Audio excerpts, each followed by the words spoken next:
السلام علیکم friends, welcome to my channel novel کہانی۔ میں ہوں آپ کی ہوسٹ عروبہ حسان۔ ناول شروع کرنے سے پہلے میرے چینل کو لائک اور سبسکرائب ضرور کر دیجیے گا۔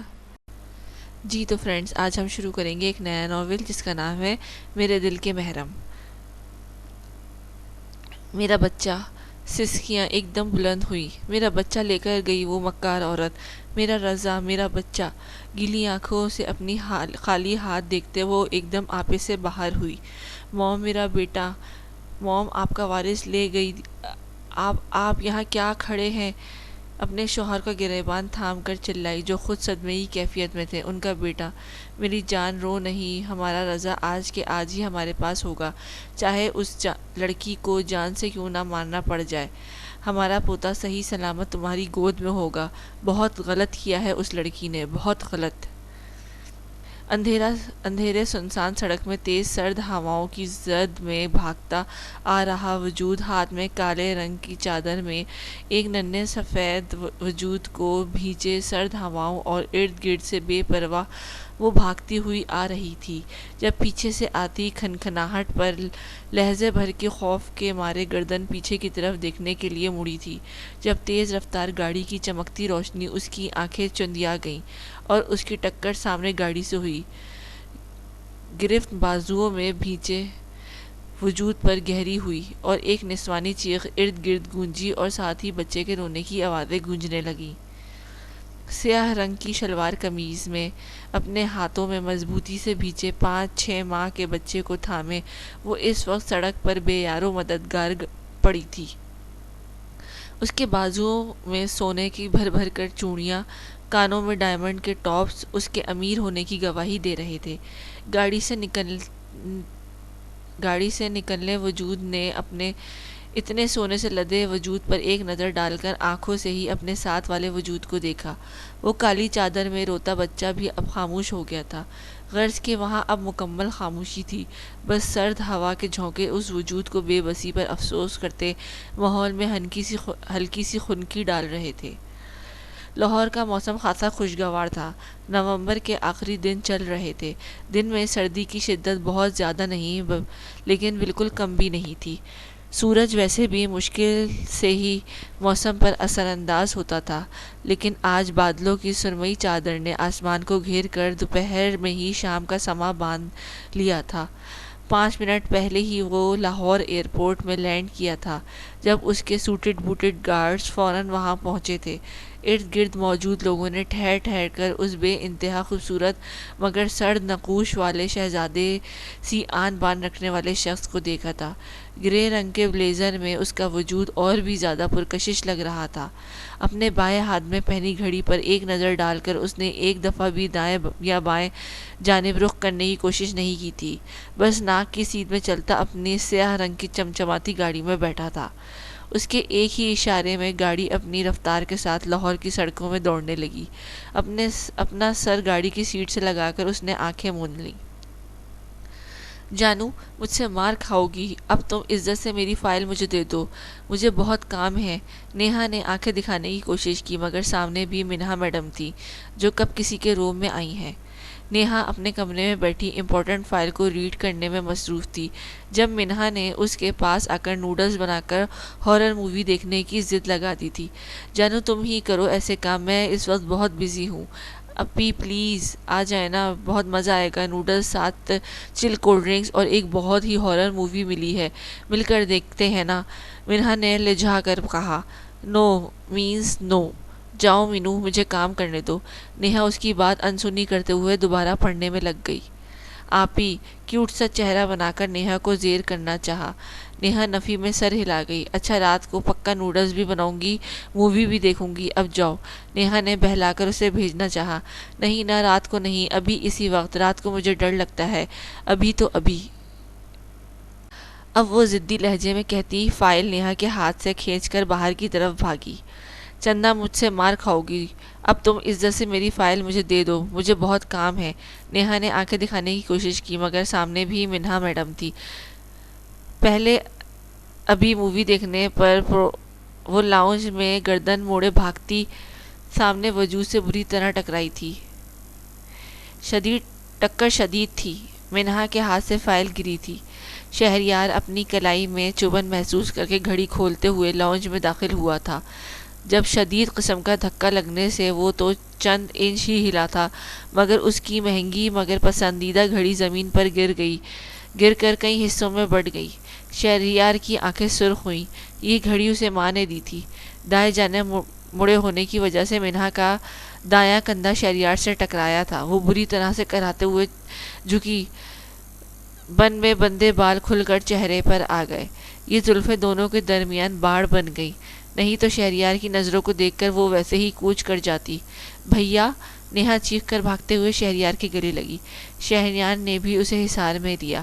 آپ نے بتایا نہیں۔ نیہا کی آواز بھیگ گئی۔ شہریار اپنی ماں کی بھیگی آواز سن کر شہریار نیہا کو ہٹا کر خود ہی ماں کی طرف بڑھ کر انہیں شدت سے گلے لگا گیا، جو اپنے خوبرو بیٹے کو 2 سال کے بعد دیکھ کر آبدیدہ ہو گئیں۔ شہریار نے اپنی ماں کے سر پر لب رکھ کر آنکھیں مود لیں۔ دل میں جیسے سکون کی لہر اٹھی تھی۔ منہا چپکے سے وہاں سے جان بچا کر نکل گئی۔ میری جان، بتایا نہیں، میں اپنے بیٹے کو خود لینے آتی۔ شہریار کی بڑی ہوئی شیو کو اپنے ہاتھوں پر رکھ کر محبت سے کہا۔ پہلے بتاتا تو آپ دونوں کے چہروں کی خوشی کیسے دیکھتا۔ نہایت ہی عزت سے ماں کے ہاتھ چوم کر آنکھوں سے لگا گیا۔ میرا بچہ! مان سے اپنے ہاتھ اس کے شانے پر رکھے۔ جب کچھ یاد آنے پر بولی، مینو کہاں ہے؟ نیہا، اسے بلاؤ، شہریار آیا ہے۔ ہاں ممی، چندہ ابھی آنے والی نہیں، رات تک باہر، کیونکہ وہ فکر مند ہو گئی۔ کیوں؟ ممی آتے ہی بھائی کی گھڑی توڑ چکی ہے میڈم، اب ماحول کے ٹھنڈے ہونے کے بعد ہی آئیں گی باہر۔ کیا؟ شہریار، کچھ مت کہنا میری بچی کو۔ شہریار سر خم کر گیا۔ اور نیہا بچے، کھانے کی تیاری کرو میرے بچے، تم تب تک فریش ہو اور میں تمہارے لیے خود بناتی ہوں تمہاری پسند کا کھانا کچھ۔ شہریار اپنے کمرے میں آیا۔ صاف ستھرا کمرہ اس بات کی گواہی دے رہا تھا کہ اس کے پیچھے بہت دھیان سے بلا ناغہ اس کے کمرے کی صفائی کروائی جاتی رہی ہے۔ اسے اپنی ماں پر بے ساختہ پیار آیا۔ گرے تھیم کا وسیع کمرہ اور کمرے میں موجود ہر چیز، غرض کرٹنز تک بے حد خوبصورت تھے۔ ایک گہری سانس بھر کر وہ فریش ہونے کی غرض سے واش روم کی جانب بڑھ گیا۔ دھک دھک کرتے دل کے ساتھ وہ سیدھا بیڈ پر آ گری تھی۔ ناک کے نتنوں میں ابھی تک اس دلفریب کولون کی خوشبو محسوس ہو رہی تھی۔ اتنی سردی میں بھی اس کے گال تپنے شروع ہو گئے۔ چند منٹ پہلے کی ملاقات بلکہ ٹکر یاد کرتے ہی ایک دم ہی دائیں شانے سے درد نکلنے لگی۔ لب دانتوں تلے دبا کر اب اس دیو ہیکل سے بچنے کی ترکیبیں سوچنے لگی، کیونکہ اگر ممی نے بلایا تو اسے لازمی جانا پڑے گا۔ جب نیہا کی آواز آئی جو اسے کھانے کے لیے بلا رہی تھی، مجھے بھوک نہیں ہے، خفا لہجے میں نیہا کو جواب دیا۔ انداز صاف ناراضگی جتانے والا تھا۔ مجھ سے کیوں ناراض ہو یار؟ چندہ، نیہا نے پریشانی سے کہا۔ جب فارمل سے حلیے میں شہریار نے نیہا کو اشارہ کیا۔ بھوک نہیں ہے، اپنے شانے کو سہلا کر پھر انکار کیا۔ نیہا شہریار کے اشارے پر اس کے ساتھ ہی وہاں سے چلی گئی۔ آج 2 سال بعد اپنی ممی کے ہاتھ کا کھانا کھایا تھا شہریار نے۔ بھرپور سیر ہو کر کھایا۔ گڑیا، کافی میرے کمرے میں دے جانا بچے۔ شہریار کھا کر اٹھا تو نیہا کو کہنے لگا، شہریار میری جان، تھوڑی دیر کمرے میں آرام کر لو، کافی پیو گے تو نیند کیسے آئے گی؟ مسز ماہرخ نے فکرمندی سے کہا۔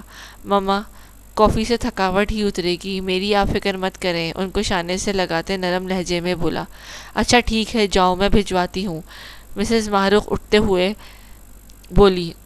نیہا بچے، بھائی کو کافی دینے کے بعد یہ کھانے کی ٹرے دے کر آؤ مینو کو۔